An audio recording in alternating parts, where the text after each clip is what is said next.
2018 தமிழ்ல ஒரு படம் வெளியாகுது. பள்ளி மாணவிகளை கடத்தி சென்று கொடூரமா கொலை செய்யும் ஒரு சைக்கோ கில்லர் பத்தின கதைக்களம் கொண்ட அந்த ராட்சசன் படத்தை பார்த்த எல்லோருக்குள்ளும் இன்றளவும் உறைந்து கிடக்கிறது அந்த திகில். கருணை இல்லாமல் தொடர்ச்சியா கொலை செய்து வந்த திரைப்பட சைக்கோ நம்மை நடுங்க வச்சான் அப்படின்னா நிஜத்துல இப்படி ஒரு கொலையாளிய நம்மளால சிந்திச்சு பார்க்க முடியுமா?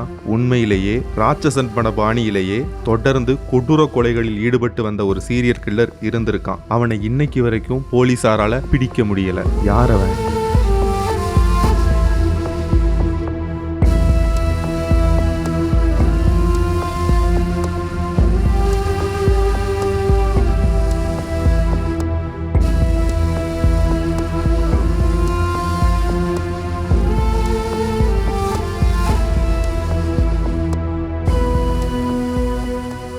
கலிபோர்னியால 1960களில் தொடர்ச்சியா 70 கொலைகள் அரங்கேறுது. அந்த தொடர்ச்சியான கொலைகளை செய்த தனி நபர் தான் இன்றைக்கு வரைக்கும் போலீசாரால யாருன்னு கண்டுபிடிக்கவே முடியல. பல ஆண்டுகளுக்கு பிறகுதான் அதுவும் அந்த கொலையாளி தான் தொடர்ச்சியா இது எல்லாத்தையும் பண்ணிட்டு வரான் அப்படிங்கறதே போலீஸுக்கே தெரிய வந்துச்சு.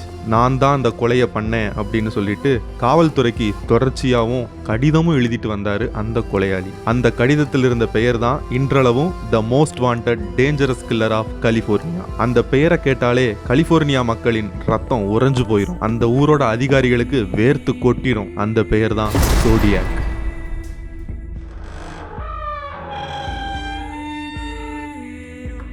உங்களில் பலருக்கு இந்த பேரும் இந்த கில்லரை பற்றின இன்ஃபர்மேஷனும் முன்னாடியே தெரிஞ்சிருக்கலாம். ஏன்னா இந்த கில்லர் அவ்வளவு பாப்புலர். யாருன்னே கண்டுபிடிக்க முடியாத இந்த கில்லர் கலிபோர்னியா மட்டும் இல்லை, உலக அளவுலையும் அதிக பாப்புலர். கலிபோர்னியாவில் உள்ள வாலாஜா அப்படிங்கிற பாதை காதலர்களுக்கான பாதை அப்படின்னு வர்ணிக்கப்படக்கூடியது. அந்த பகுதிக்கு டேவிட் ஃபாரடே அப்படிங்கிற 17 வயசு இளைஞனும் அவனோட காதலி பெட்டி லூ ஜான்சன் அப்படிங்கிறவங்களும் ஒன்னா போறாங்க.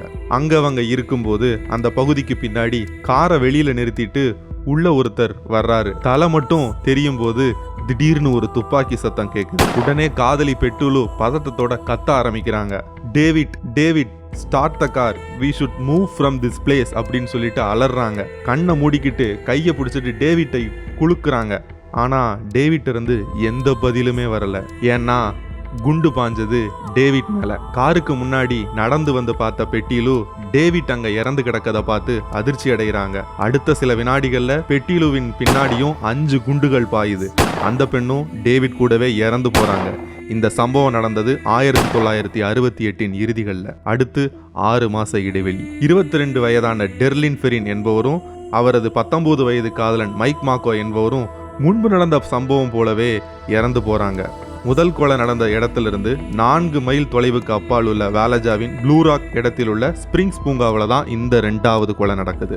அடுத்து பெரிசா ஏரிக்கரையில தனிமையில அமர்ந்திருந்த ஒரு ஜோடியை கைத்தால கட்டி போட்டுட்டு கத்தியால பலமுறை குத்தி கொடூரமா கொலை செஞ்சுட்டு அவங்க கார்ல ஒரு வட்டத்தையும் சிலுவையும் வரைஞ்சு விட்டு மறைந்து விட்டார் அந்த ஜோடியாக். இந்த கொலைகள் நடக்கும்போது அருகில் இருந்தவங்க எல்லாரும் ஜோடியா குறித்த தகவல்களை காவல்துறைக்கு கொடுக்கறாங்க. 5.8 அடி உயரமான வெள்ளை மனிதர், அவருக்கு 30 வயசு இருக்கும், அவரோட முடி வந்துட்டு வெளிர் பருப்பு நிறம், சுருள் முடி அவருக்கு அப்படின்னு சொல்லிட்டு நிறைய தகவல்களை கொடுக்குறாங்க. ஆனா இந்த தகவல்களை வச்சுக்கிட்டு யார் அந்த கொலையாளின்னு சொல்லி போலீசாரால கண்டுபிடிக்க முடியல. காவல்துறை யார் அவருன்னு கண்டுபிடிக்க முடியாம திணறிக்கிட்டு இருக்கும்போது பிரான்சிஸ்கோல ஒரு வண்டியை ஜோடியாக் வாடகைக்கு பிடிக்கிறாரு. எந்த காரணமும் இல்லாம அந்த வண்டியோட ஓட்டுநரை துப்பாக்கியால தலையிலேயே சுட்டுட்டாரு. சுத்தி இருந்தவங்க எல்லாம் அதிர்ச்சியா அதை பார்த்துக்கிட்டு இருந்த போது தன்னோட பணப்பையும் கார் சாவியையும் ரத்தக்கரையோடு இருக்கக்கூடிய ஒரு சட்டையோட ஒரு பகுதியையும் எடுத்துட்டு அந்த இடத்துல இருந்து ஜோடியாக் மறைஞ்சிட்டாரு. இந்த சம்பவம் நடந்து சில நாட்களுக்கு பிறகு தி கிரானிக்கல் அப்படிங்கிற பத்திரிகைக்கு ஒரு கடிதம் வந்துச்சு. அந்த ரத்தக்கரை படிஞ்ச அந்த சட்டையோட ஒரு பகுதி அந்த கடிதத்துல இருந்துச்சு.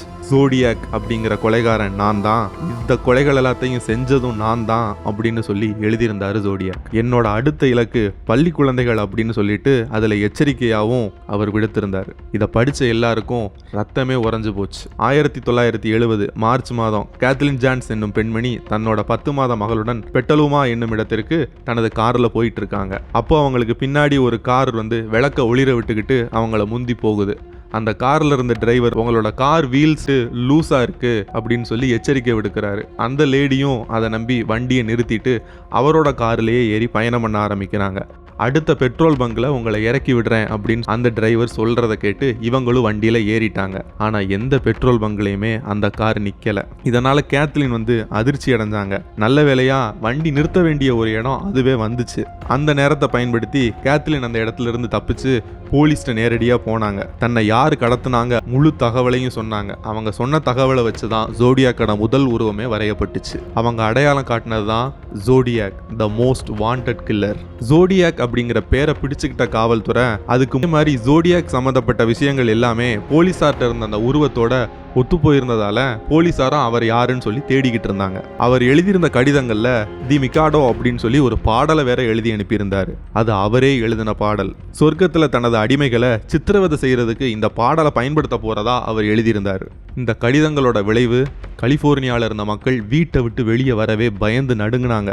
காவல்துறை அதிகாரிகளுக்கு இந்த வழக்கு மிகவும் சவாலான ஒன்றா மாற ஆரம்பிச்சது. காவல்துறை வரைஞ்சு வச்சிருந்த முகத்தோடையும் அவரோட குரலோடையும் ஒத்து போயிருக்கக்கூடிய எல்லாரையும் பிடிச்சு காவல்துறையினர் விசாரிச்சுட்டு வந்தாங்க. ஆனா யாருமே ஜோடியாக் கிடையாது. 1960 இருந்து 70 வரைக்கும் அமெரிக்காவோட வடக்கு கலிபோர்னியாவில் தொடர்ச்சியாக கொலைகளை செய்து வந்தவர் தான் ஜோடியாக். 68 இருந்து 1974 வரைக்கும் தொடர்ந்து கொலைகள் நடந்துக்கிட்டே தான் இருந்துச்சு. ஆனால் இந்த கொலையை பண்ண ஜோடியாக்கை இன்னைய வரைக்கும் யாராலையும் பிடிக்க முடியலை. ஒரு கட்டத்தில் கடிதம் எழுதுறது மொத்தமாக நின்று போச்சு. யார் அந்த ஜோடியாக் கில்லர் அப்படிங்கிறதே தெரியாமலே போயிருந்துச்சு. 2004 இந்த வழக்கையே மொத்தமாக முடிச்சிட்டாங்க. 2007 கலிபோர்னியா நீதிமன்றம் இந்த வழக்கை திருப்பியும் நம்ம எடுக்கலாம் அப்படின்னு சொல்லி முடிவெடுத்து எல்லா ஆதாரங்களையும் திருப்பியும் வெரிஃபை பண்ணுறாங்க. தப்பி பிழைச்ச சில மக்கள்கிட்ட இருந்து விசாரணை நடத்தி அந்த ஜோடியாக் கில்லரோட முகத்தை கண்டுபிடிக்க முடிவெடுத்தாங்க. பாதிக்கப்பட்டவங்க கொடுத்த விளக்கத்தை வச்சு ஒரு நல்ல ஓவியரை திரும்பவும் வரவழைச்சு ஜோடியாக் கில்லரோட முகத்தை வரைஞ்சாங்க. ஆனால் அதை வச்சும் கில்லர் யாருன்னு கண்டுபிடிக்க முடியலை.